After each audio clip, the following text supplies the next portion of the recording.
Hey everybody, Mike with Enviroscape LA. So we're here in Manhattan Beach at our latest pollinator garden, and we've got the plants in, soil amended plants. They're either California native or California friendly, meaning they take little water to live. And we've got the drip irrigation in, and so this was just dirt earlier this morning. Other side of the driveway here. So I did a video on the backyard this morning, and we did about 6 months ago, and then the hardscape was being done here. Interesting thing about this was we have like a slope here. You can see where the sidewalk is higher than the entry to the house.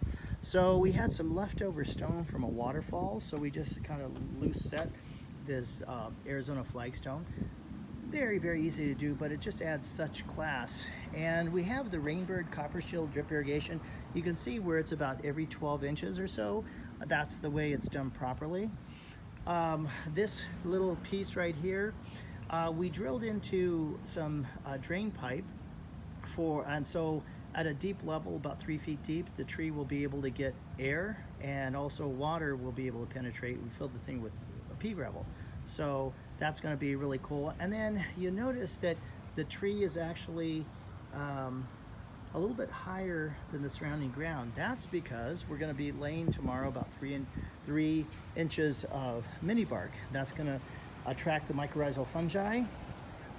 So more of the drip irrigation.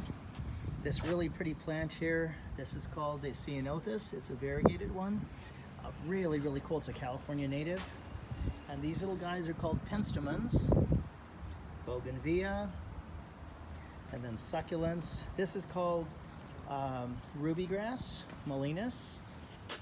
And then over here, you can see where there's actually an overhang. It'll never get hit by the sun. So we have drought-tolerant shade plants. This plant here in February, it gets a really pretty orange flower. It's called Clivia. It pretty much lives on rainwater. I don't know how it survives. It lives without water, without sun. Like the perfect plant. This is a really gorgeous Senecio. Look at that color. Takes lots of shade.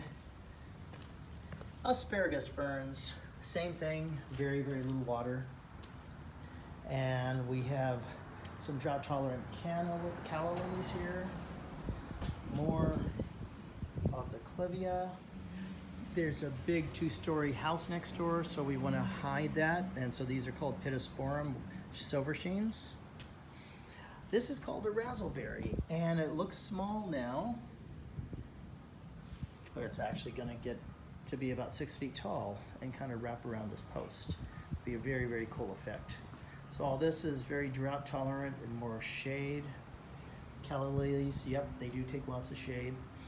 And over here, we've got another laurel petalum. It takes a lot of shade. And then we did, over here on the other side, to bring the pollinators in, we put some Cape honeysuckles, Techomeria capensis. Look at that beautiful flower. And we have pink mullygrass over here. So pink mullygrass, this thing's going to be about 6 feet tall next year, and get this really pink plume on it. We got more penstemon, ruby grass, and then these variegated plants are called tinkerbells, Agapanthus tinkerbell. You get a really cool flower in the summertime. So I wanted to show you this before we lay the mulch tomorrow. And there is a fertilizer injection system in that green box. Here's the Reindeer Valve. It's specifically made for drip irrigation, and has a pressure regulator.